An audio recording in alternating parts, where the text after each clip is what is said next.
যদি মসজিদে কামিয়াবি না থাকতো মুয়াজ্জিনকে বলতে দিত না হাইয়া আলাল ফালাহ, এসো এসো উন্নতির দিকে এসো, উন্নতি মসজিদে আছে, তুমি মোবাইলে ঘুরে বেড়াও। হ্যাঁ, উন্নতি মসজিদে আছে। ভালো লাগে না? ভালো লাগবে ভাই? শুনতে তো ভালো লাগছে, আমল যে হয়নি কিছুই যাবে না রে ভাই, শুধু আমলই যাবে। মসজিদে উন্নতি আছে, মসজিদে উন্নতি আছে। তুমি তিজারত করছো, বিজনেস করছো, বাণিজ্য করছো, সব করছো, করো না। নকরি করছো, চাকরি করছো, শরীয়তে যেই জিনিসকে হালাল বলেছে এই হালাল জায়েজ তিজারত করছো, জায়েজ বিজনেস করছো, করো না, মানা নাই। যদি আল্লাহর ইবাদতের পরে করো তো ওই বিজনেসটাও ইবাদত। আল্লাহর ইবাদত পূর্ণ করার পরে তুমি যদি চাকরি করো ওটাও হলো ইবাদত। ইবাদতকে ইবাদত মনে করে করো, आदत मने करियो ना। मेरी तो आदत है मुअज्जिन आजान देगा देने दो ना जी, हम मोबाइल चलाएगा, चलाइते आछि। जान गल प्राण गल मान गल रे मोबाइलेर জ্বালাই ইউটিউবের জ্বালাই ইমান রাখা দাই फेसबुकेर জ্বালাই इंस्टा জ্বালাই जान गल प्राण गल मान गल रे मोबाइलेर জ্বালাই ইউটিউবের জ্বালাই ইমান রাখা দাই फेसबुकेर জ্বালাই मोबाइलेर জ্বালাই नारे तकबीर सुभान मोबाइल चलिए चले जाए किन्तु तुम एक दुआ जानो ना कि जे दुआते दुनिया तो तुम कामयाबी हईबे और कबरो कामयाबी हईबे दुआटा तुम शिखे लाओ। मन हय ना सेई दिके जाइबार मन हय ना किन्तु बार बार सेई दिके मोबाइलेर दिके पड़े जाय। एमन लोक आछे যে ফোনটাও তুলতে জানে না, যদি ফোন চলে আসে ওর বেটার মোবাইলে কাঁচ ঘুষা মোবাইল কয় ওর আব্বা, কারো কারো আব্বা কাहे ঘুষা মোবাইল আছে আর বেটার কাছে ঘুষা, কোন ঘুষা না তো কাঁচের উপরে খালি সলসল করে ঘুষছে জি। হ্যাঁ ও ঘুষা মোবাইল, फोन যদি চলে আসে তো ডাইরেক্ট हेलो कहे उठेबे, एमनो बाप আছে आजकल। उसके बाप को होश नहीं है, इतना बड़ा से नन्हा सा बच्चा को देख लीजिए, कमाल है भाई। और देखे लें কেমন আব্বা এরকম লেজি এরকম ও অনেক ফোন তুলতে গেছে আগে রিং বাজে হ্যালো কয়ে বসে আছে। হ্যাঁ তো আমার ছোট্ট বেটা তো আব্বু এরকম লেজি এরকম করে তুলতে হবে ঘুষতে হবে, কইছে বুটাম নেই, কইছে না বুটাম নেই এটা ঘুষা, মানে উপর দিকে চাঁড়া না তো ডাহিন বাহিন করা, কইছে এ মনে করো তাহলে উঠবে। ওরা বাগে উঠেছে রিং বাজতে আছে হ্যালো কয়ে বসে আছে। দেখেন আজকাল ডেভেলপ করেছে ছেলে পেলে, ডেভেলপ করতে হবে, করো জামানা হিসেবে করতে হবে, কিন্তু ও ভুলতে হবে না। কি ভুলতে হবে না? তোমার উপরে ক্যামেরা মজুদ হয়ে আছে। আমি আসছি নিজের জায়গায়, ওয়াল তানজুর নাফসুম মা কদ্দামাত লিগাদ, দেখে নাও তুমি কাল কিয়ামতের জন্য কি নিয়ে যাবে রে। একবার তুমি দেখে নাও কিসের জন্য, যেই দিন হতে পারে আমলনামা তোমার যদি বাম হাতে পড়ে যায়, কোন দিনের জন্য, ওই দিনের জন্য তুমি তৈয়ারি করে লাও, উপায় করো, জোগাড় করো। কোন দিনের জন্য? ওই দিন যেই দিন কেউ কাউকে চিনবে না, যার নাম হলো ইয়াউমুল কিয়ামা, যার নাম হলো ইয়াউমুল আখিরা, যার নাম হলো ইয়াউমুল জাযা, যার নাম হলো ইয়াউমুল হিসাব। ওই দিন কেউ কাউকে চিনবে না।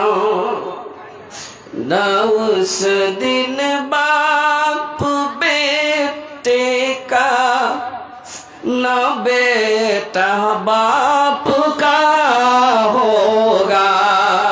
कथा ठीक कि ना? नारे तकबीर। ना उस दिन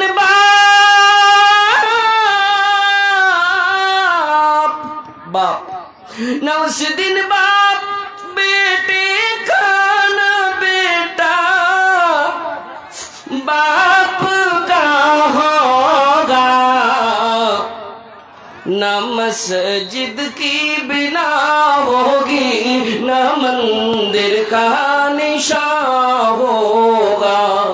सुना है कल तेरे दर पे हुजूम में आशिका होगा। মহিলারা মনে মনে ভাববে নাকি মাওলানা উর্দুতে কি বলছে। মানে সেই দিন রে মা, কোন দিন মানে কিয়ামতের দিন কেউ হবে না, সবাই নাফসি নাফসি নাফসি করবে। হায় আমার নাফস, হায় আমি কি করেছি, হায় আমি তো আমার আমল নামা দেখতে পাচ্ছি, আমার আমল দেখতে পাচ্ছি, আমি কতটুকু কি করেছি, আমার হিসাবের খাতা খালি খুলে আছে, আমি একটুকু বুঝিনি। কি আমাদের নতুন দিঘলিতে 4-5টা মাওলানা এসেছিল, তাদের আওয়াজ আমি শুনিনি। আমাদের ইমাম সাহেব এত বারবার করে 6 দিন ধরে পরিশ্রম করে মোতালা করেছিলেন আর বলেছিলেন কি কু আনফুসাকুম ওয়া আহলিকুম নারা, বাঁচিয়েলে নিজে বাঁচা, নিজের নফসকে বাঁচিয়েলে আর নিজের আত্মীয় স্বজনকে বাঁচিয়েলা কোথায় থেকে না, জাহান্নামের আগুন থেকে। শুনিনি বুঝিনি, কেন বুঝিনি? মোহলাত দাও আল্লাহ বলে না না না, তোর জন্য খুব মোহলাত ছিল, এখন হবে না। হাত্তা ইয়ালজাল জামাল ফি সামিল খিয়াত, ঢুকিয়ে দাও, দেখা যাবে সুইয়ের ছিদ্র দিয়ে সুতা সানাই। আসসালামু আলাইকুম। আজিজুল হক আপনি যেখানে থাকেন না কেন স্টেজে দেওয়া করুন। আজিজুল হক আপনি যেখানে থাকেন না কেন স্টেজে দেওয়া করুন। দেখিয়ে দাও সুয়ের পিছনের ছিদ্র দিয়ে ও তুমি প্রবেশ করে দেখিয়ে দাও। অসম্ভব, হতে পারে না, কোনদিন হবে না, নাফসি নাফসি করবে। আল্লাহ রাব্বুল আলামিন বলছেন তুই জোগাড় করেলে, উপায় করেলে কিয়ামতের দিন, কেন না সেই দিন তোর কেউ কাজে আসবে না। একটা ছোট্ট আপনার বাচ্চি আম্মা পাড়া পড়িছে মাওলানার কাছে, আম্মা পাড়া মুখস্থি করেছে, সূরা আবাসা পড়িছে, আপনি শুনেছেন, আপনারও মুখস্থি হয়েছে। বাচ্চিটা পড়িছে কি আউযু বিল্লাহি মিনাশ শাইতানির রাজিম, বিসমিল্লাহির রহমানির রহিম, ইয়াওমা ইয়াফিরুল মার'উ মিন আখিহি ওয়া উম্মিহি ওয়া আবিহি ওয়া সাহিবাতিহি ওয়া বানিহি লিকুল্লি ইমরিইন মিনহুম ইয়াওমা ইযিন শা'নুন ইউগনিহি। আয়াতটা জানি মৌলভী সাহেব, আয়াতটা জানি, আপনারা শুনছেন, মহিলারাও শুনছেন, বুঝতে পারছি, আলহামদুলিল্লাহ। আয়াত তো জানি, আয়াত কি মানি? বলছে মাওলানা শুনে তো ভালো লাগছে, আসলে ভালো লাগবে কেন? এটা হলো কোরআনের আয়াত রে ভাই। কোন জলসায় গিয়েছিলাম, জলসায় আস্তে আস্তে বক্তারাকে পৌঁছাল, ড্রাইভারটা মিউজিক চালু করেছে, গাড়ির ভিতরে মিউজিক চালু করেছে, গান বাজনা চালু করেছে। কেন? রাত্রির বেলায় कुछ मौलाना साहेब अगर हम नहीं चालू करेगा ना तो मेरा ऊँग आ जाएगी, नींद চলে আসবে, ঝুঁকি মারবে, চোখটা ঝাপকি দিবে, কোন মনে হয় স্টিয়ারিং ঘুরে যাবে। সুবহানাল্লাহ। মাওলানা কেমন সুন্দর করে বলছে, ভাই রে তোর ঝাপকিও আসবে না, তোর নেকিও হবে, তুই একটা সূরা গলা লাগিয়ে দেখ না, তোর মিউজিক কেমন সুন্দর লাগবে। পরশু রাতের গল্প, 2:30 রাতে থিতে আসছিল, বেশি দূর লাগে, কিশোরগঞ্জ থিতে আসছিল, 55 কিলোমিটার সফর ছিল, ঋতুটা সারা রাত জেগেছে। সুবহানাল্লাহ, যেমনই সূরা ইয়াসিন লাগাইলো, ড্রাইভার মানুষ পড়াশোনা করতে জানে না, কিন্তু শুনেছে সূরা ইয়াসিন খুব সুন্দর সূরা, শুনে ভালো লাগবে, নেকি আছে নাকি। বেনামাজি নামাজ তো পড়তো না, কিন্তু মাওলানারকে সম্মান পূর্ব করার জন্য যেমনই সূরা লাগা, পিছন থেকে মাওলানা বলছে, ড্রাইভার ভাইয়া कैसा लग रहा जरा बोलिए। कहे मौलाना आज से इरादा कर रहा हूँ যে মজা এই কোরআনে আছে আর দুনিয়ার মিউজিক কিন্তু ফেল। হ্যাঁ, রুমা খাড়ো হয়ে যাবে এই কোরআনের আয়াত যে শুনবে। এই কোরআনের আয়াত পাথরকে মম করে দিয়েছে রে ভাই। আল্লাহর এতি স্পেশাল মুআজিজা আল্লাহর রাসূলকে এই কোরআনের ভিতরে দিয়েছে। সুবহানাল্লাহ বলবেন না, নেকি আছে। এই কোরআন শুনেছিল কি? পাথর দিয়ে হযরত ওমর রাদিয়াল্লাহু তাআলা আনহু তিনি শুনেছিলেন। যার পাথর দিল মন হয়ে গিয়েছিল, এই কোরআন শুনতে আপনাকে ভালো লেগেছিল। যাহার পরশ পেয়ে পাথর হলো সোনা, যাহার পরশ পেয়ে পাথর হলো সোনা, সন্দেহ ভুল নাই যার একটি কোনা। ঘরে বলো কিংবা রাস্তাতে বলো, অশান্তি দূর করে শান্তি আনে। সমাধান ও সমাধান, সমাধান চাও যদি জীবনে মরণে, ফিরে যাও খুঁজে নাও চোখ রাখো কোরআনে সমাধান। এই বাণী সকলের নয় শুধু মুমিনের, যারাই চলবে মেনে ফল পাবে কোরআনের। এই বাণী সকলের নয় শুধু মুমিনের, যারাই চলবে মেনে ফল পাবে কোরআনের। এই যে বিপ্লব পিছে ফেলে যত সব অশান্তি দূর করে শান্তি গানে সমাধান ও সমাধান, সমাধান যাও যদি জীবনে মরণে, ফিরে যাও খুঁজে নাও চোখ রাখো কোরআনে। নারে তাকবীর। এই কোরআনের মিষ্টি আওয়াজ, সুবহানাল্লাহ, সব মিউজিক ফে। এই কোরআনটা গুনগুন গুনগুন করে আপনার বাচ্চা তিলাওয়াত করছি। এই কোরআনের আয়াতের তরজমা কি মাওলানা বলেন না, ইয়াউমা ইয়াফিরুল মারউ মিন আখিহি। আল্লাহ রাব্বুল আলামিন বললেন, ওই কিয়ামতের দিনের জোগাড় তুই করিলে, সেই দিন তোর কেউ চিনবে না, কেউ কাউকে চিনবে না। বাবা পালাইবে নিজের সন্তান থেকে, সন্তান পালাইবে বাবা থেকে। তখন বুঝবে কেন আমি নামাজ ধরলাম না, মসজিদ দান করেছি, মসজিদ কেন আবাদ করিলাম না। সেই না করার কারণে বলবে চল তোকে জীবনের মতন নিয়ে যাই, কোথায় না তো না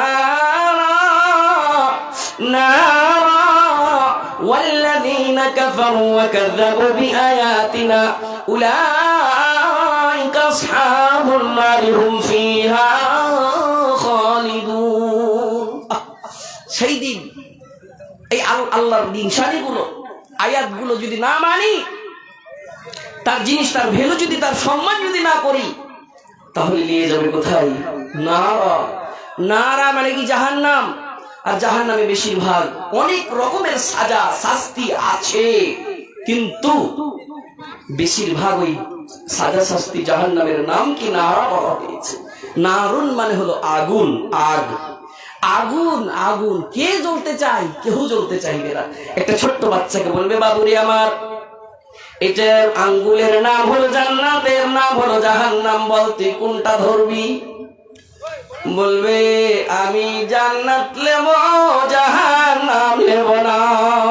ধরতেই চাইবে না। একটা ছোট্ট বাচ্চা, 2.5 বছরের বাচ্চা, 2 বছরের বাচ্চা, কি বল তার ভাষা শুরু হয়েছে, জাহান্নাম কেউ চাহে না। আপনারা কেউ চাহে না? না না। জাহান্নামের নাম শুনলেই পারে কেমন যেন শরীরটা ফেবরে উঠে যায়, রুঙা গলা খাড়ো হয়ে যায়। আল্লাহ জাহান্নাম থেকে বাঁচিয়ে রাখিও, পড়েন আল্লাহ পাবে।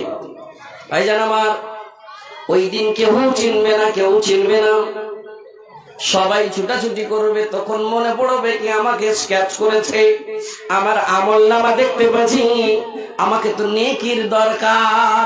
নেকির দরকার কোথায়?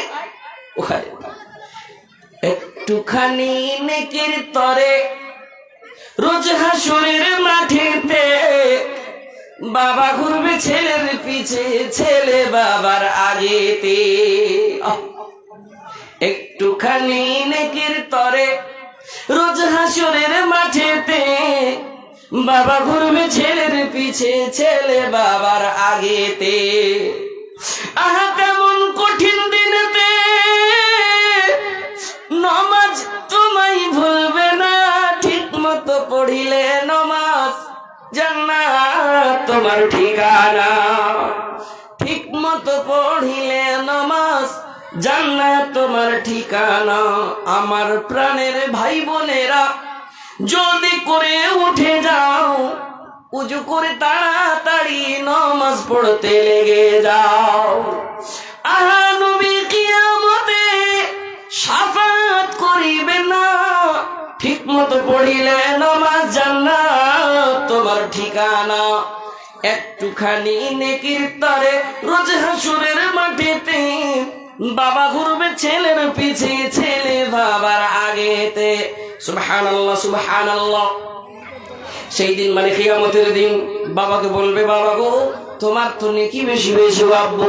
দেখতে পাই আপনি জালসা শুনতে যেতেন, ওয়াজ শুনতে যেতেন, ওয়াজ মাহফিলে যেতেন, যাওয়ার পরে আপনি ফজরেরও নামাজ পড়তেন। যেদিন কোনো সময় বাড়তে থাকতেন বুঝতে পারতাম, আমি কানে লিড লাগিয়ে ঘুমাইতাম, কিন্তু আমি বুঝতে পারতাম কি আপনি রাইতের তিসরা হিস্সাতে, তেহাই হিস্সাতে, 2 ভাগ রাতকে যাওয়ার পরে তৃতীয় ভাগে আপনি জেগে যেতেন। কেন? আপনাকে উজু করতে শুনতাম কি কল টিউবওয়েল চাপছেন, উজু করছেন কেন? এখন তো ফজরের নামাজের টাইম হয়নি। আমি ঘড়ি দেখেছিলাম আব্বু গো, আমি ঘড়ি দেখেছিলাম, সে সময় হতো কি 2:45টার সময়, সে সময় হতো রাত্রি 2:30টার সময়। আমি বুঝতে পারতাম। আমি অন্য মাওলানাকে জিজ্ঞাসা করেছিলাম, আমার বাবা এতখানি রাতে কিসের নামাজ পড়ে? আপনি 5 ওয়াক্ত নামাজ পড়ে আপনার মন ভরতো না, আপনি এক্সট্রা তাহাজ্জুদ কিন্তু পড়তেন গো আব্বু। আব্বু গো আপনার নেকি বেশি হয়ে যেত। আব্বু গো এই কারণে আপনার বেশি বেশি নেকি হয়েছে, আমার তো নেকি কম হয়েছে গো আব্বু। আজকে আমি একটু নেকির কারণে ফেসে গিয়েছি গো আব্বু, একটা নেকি দাও, একটা নেকি দাও। একটু নেকি দিলে পরে মনে হয় যে আমার আমল নামাতে আমার নেকি বৃদ্ধি হয়ে যাবে। মৌলানা কেউ বেলে কাউকে চিনতে পারবে না, তো সেই দিনকার বাচ্চাটা তার বাবাকে কেমন করে চিনতে পারলো, কেমন করে জানতে পারলো, কেমন করে চিনতে পারলো? ভাই আমার, মায়েরা আমার, যার নেকি কম থাকবে মুফাসসিরিন বলছেন সেই কিন্তু বুঝতে পারবে, সেই কিন্তু চিনতে পারবে এটা আমার বাবা, এটা আমার বাবা, একে আমি চিনতে পারি। ওই বাবা চিনহার লিবে না, চিনহার পরিচয় লিবে না। মুফাসসিরিন বলছেন কেন লিবে না? এই জন্যে লিবে না কি নিজের খাতা থেকে একটু নেকি কেউ আগে দিতে পারবে না, দেওয়ার কোনো অনুমতি থাকবে না, দেওয়ার কোনো উপায় থাকবে না, সেই জন্যে ছুটাছুটি করে পালাইবে। খুব করে লাও ময়া, খুব করে লাও ময়া রে মা। মহিলারাকে বলবো খুব ময়া লাগছে, বাপের ভাইয়ের বাড়ির লোক যদি একটু চলে আসে খুব প্রস্তুত তৈয়ার ময়া বাপ ভাইয়ের উপরে।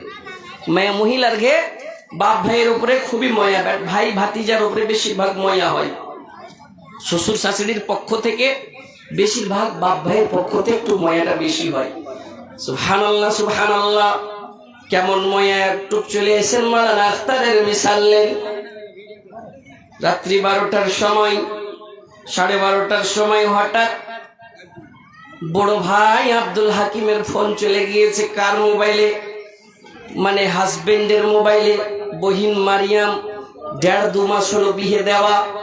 বহিন মারিয়ামের ভাগ সৌহারের মোবাইলে তার হাজবেন্ডের মোবাইলে ফোন চলে গিয়েছে। ফোন যেমনই দেখা বিবিকে উঠেছে, রে মারিয়াম তোর ভাই কেন ফোন করে দিল? রাত্রি 12:30টার সময়, এখন তো ঘুমাইবার সময়। মায়ের আগে মনে হয় রাস্তার দিকে ভিড় লেগে আছে। মা আলেমের কথা যখন শুনতে এসছো তো শুনো, তুমি যদি শুনো তাহলে বলবো কি হ্যাঁ মাইনে আছে কথা, একটু করে আগে বাড়ো না, ওই জায়গা গালা ফাঁকা আছে, তোমার ওখান থেকে রিপোর্ট আছে মা, খালি জায়গা গালা পূর্ণ করো। একটু যদি তুমি আগে বেড়ে যাও তো তুমি ওই আগে বাড়া ঘন্টাতে নিয়ে কি পেবে ইনশাল্লাহ। প্রজেক্টরের দিকে তোমরা একটু আগে বাড়ো, মানে খালি জায়গাতে না তো কাউকে ইশারা করে বলো আর আগে বসে যাবে, কিন্তু ওই রাস্তাতে ভিড় জমায় না, এটা বারবার কানে আওয়াজ আসছে, এটা আদবের মাহফিল। সুবহানাল্লাহ। আচ্ছা ওয়াজ শোনাবো না ডাইরেক্ট চাঁদা শুরু করে দেবো? শুনবেন, কথাটা পুরো করবো, পুরো করবো ভাই। আলহামদুলিল্লাহ আমার ধ্যান দিয়েছে আমার বাপজিরা।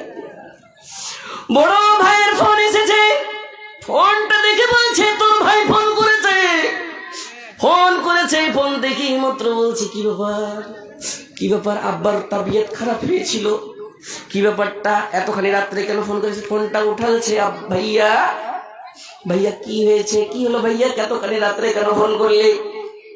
বলে বহিন মারিয়াম রে, ও আমার বহিন রে, আব্বার তাবিয়ত হঠাৎ বিগড়ে গিয়েছিল, তাবিয়ত খারাপ হওয়ার কারণে, অসুখ বেড়ে যাওয়ার কারণে কিশোরগঞ্জ নিয়ে যাচ্ছিলাম, হসপিটালে গেলাম। ডক্টর সাহেব বলল কি এখানে ইলাজ হবে না, এখানে কোনো গ্যারেন্টি না, এখানে ব্যবস্থা নাই, শিলিগুড়ি নিয়ে যাও। বহিন মারিয়াম শিলিগুড়ির রাস্তা রওনা দিচ্ছিলাম, যাইতে যাইতে অ্যাম্বুলেন্সের ভিতরে আব্বা কিন্তু নাই। বহিন রে, এখন তো রাত 12:30 পৌনে 1টা হয়েছে। বহিন তাড়াতাড়ি বহনুকে নিয়ে চলে আই দেখবি। লইয়া বহিনের বিয়ে দিয়েছিল 1.5 মাস 2 মাস হয়েছিল। বহিনের খবর শুনে মোবাইলটা থরথর করে জমিনের বুকে পড়ে গেল। আল্লাহ আল্লাহ গো, কেমন মুসিবত। বাইরে আমার বলার উদ্দেশ্য এটাই কি, মানুষের নেক নিয়ত খারাপ নিয়ত থেকে যাবে, ইরাদা থেকে যাবে, তার আগে ওর মত চেহার রিশতেদারের মত হয়ে যাবে। সুবহানাল্লাহ। রাত্রি 1টার সময় শাড়ির উপরে বোরকাটা পরিধান করে রওনা দিলেন বাপের বাড়ি। আধা ঘন্টা 15 ঘন্টার ভিতরে বাড়ির লাশের সামনে যে দাঁড় হয়েছে, আব্বু আব্বু গো, আব্বু গো, খুব চেষ্টা করেছিলাম আব্বু কি আপনার জামাইয়ের কিছু টাকা পয়সা ইনকাম করার পরে আমি নিয়ে পরে তার কাছে আমি কিছু ফলমূল নিয়ে আপনাকে খাওয়াইতাম, কিছু ভালো মন্দ মিষ্টি মান্ডা খাওয়াইতাম গো আব্বু। আপনি আমাকে পড়াচ্ছেন, বুলবুল মারা মিশকাত পর্যন্ত পড়াচ্ছেন, 4 বছর 5 বছর পড়াচ্ছেন, 4 লাখ 5 লাখ খরচ করেছিলেন। কিন্তু আব্বু গো, আপনাকে আমি কি দিতে পেরেছি? কিছুই দিতে পারিনি গো আব্বু। শেষের বেলায় আমার হাতের 1 চামচ শরবত জুটলো না গো আব্বু। ভাই মায়েরা গে আমার ময়ে খুব আদরের ময়ের বেটি, সেই দিন ওই পালাইবে। ছেলে মেয়ে বলবে বাবা, ছেলে মেয়ে বলবে বাবা, কিভাবে যাও ছেড়ে, বাবা বলে ডাকবো কারে গো, বাবা এই ভব সংসারে, বাবা বলে ডাকবো কারে গো। আজ না হয় কাল তুমি যাইবা কবরে, যাওয়ার সময় দেখবে যে গো তোমার সবই রইবে পড়ে, যাওয়ার সময় দেখবে যে গো। দাদা গেল নানা গেল, কেউ এলো না ফিরে, সবারই যাইতে হবে গো কোথায়, অন্ধকার কবরে, সবারই যাইতে হবে গো। আজ না হয় কাল তুমি যাইবা কবরে, যাবার সময় দেখবে যে গো তোমার সবই রইবে পড়ে, যাওয়ার সময় দেখবে যে গো। আজরাইল বলবে আর দেরি নাই, চলো তাড়া করে, কোনো কথা শুনিবে না গো, লিবে কলিজাটা চিরে, কোনো কথা শুনিবে না গো। আজ না হয় কাল তুমি যাইবা কবরে, যাওয়ার সময় দেখবে যে গো তোমার সবই রইবে পড়ে, যাওয়ার সময় দেখবে যে গো। রোজা রাখো নামাজ পড়ো বলি তোমাদের, ফুলের বিছানা পাবে গো কোথায়, অন্ধকার কবরে, ফুলের বিছানা পাবে গো। সুবহানাল্লাহ। ওই দিন কিয়ামতের দিন, কিয়ামতের দিন এত আদরের সন্তান কাজে আসবে না তো কেন আমাদের কিয়ামত বলে কেন ভয় নাই? আল্লাহ রাব্বুল আলামিন বলছেন ওয়াত্তাকুল্লাহ, আবার ওই আয়াতে বলছেন ওয়াত্তাকুল্লাহ, ভয় করো, ভয় করো রে। কেন ভয় করো? যেই জিনিস দেখতে পাওয়া যায় না, যেই জিনিস ছুঁইতে পাওয়া যায় না কিন্তু অনুভব হয়েছে, আর ওই জিনিস দেখতেও পাওয়া যায় না, ছুঁইতেও পাওয়া যায় না, লাড়তে পাওয়া যায় না, টাচ করতে পাওয়া যায় না কিন্তু অনুভব হয়েছে, আর ওই জিনিসে এত আল্লাহ পাওয়ার দিয়েছেন, এত আল্লাহ পাওয়ার রেখেছেন, তার নাম হলো হাওয়া। এই অক্সিজেন নাকে যাচ্ছে সবারই, লাখের ভিতরে যায়, ওই হাওয়াটাকে কেউ দেখতে পাই না, অনুভব করতে পারে কি আমার নাকের ভিতরে গেল। ওর ভিতরে এত পাওয়ার রেখেছে, এত পাওয়ার রেখেছে, এত ভ্যালু দিয়েছে রে বান্দা। যদি 1-2 মিনিটের জন্য ওই পাওয়ারটাকে বলে দেয় অক্সিজেন রে তুই রুকে যা, ফালানা বান্দার জন্য তোর বাটনটা একটু টিপে দে, অফ করে দে, সঙ্গে সঙ্গে তার কি হবে রে ভাই? তার নাম হলো মত। তুরন্ত মত হয়ে যাবে। যে জিনিসকে ছুতে পাওয়া যায় না, দেখতে পাওয়া যায় না, তার নাম হলো অক্সিজেন। অক্সিজেনকে বলে, অক্সিজেন তুই ঢুকে যা, যাইস না তার লাখের ভিতরে, যাইস না, তোর ভিতরে আমার শক্তি আছে। কেন? এই কোরআন প্রমাণ আছে। কোরআনে কতবার আল্লাহ রাব্বুল আলামিন বলেছেন, ইন্নাল্লাহা আলা কুল্লি শাইইন কাদির, ইয়াকিনান আল্লাহ তাআলা, নিশ্চয়ই আল্লাহ রাব্বুল আলামিন প্রত্যেক জিনিসের ভিতরে শক্তি রাখে, ক্ষমতা রাখে। যে জিনিস দেখতেও পাওয়া যায় না, যে জিনিস ছুঁতে পাওয়া যায় না, ছুঁয়ার ক্ষমতা নাই, ধরার ক্ষমতা নাই, নিজের লাখে ধরে থাকতেও পারবেন না, সেই জিনিসকে যদি একটুক বলে যায় তোর বাটনটাকে টিপে দে, সাথে সাথে তোর সব থেকে যাবে। বাপজি আমার,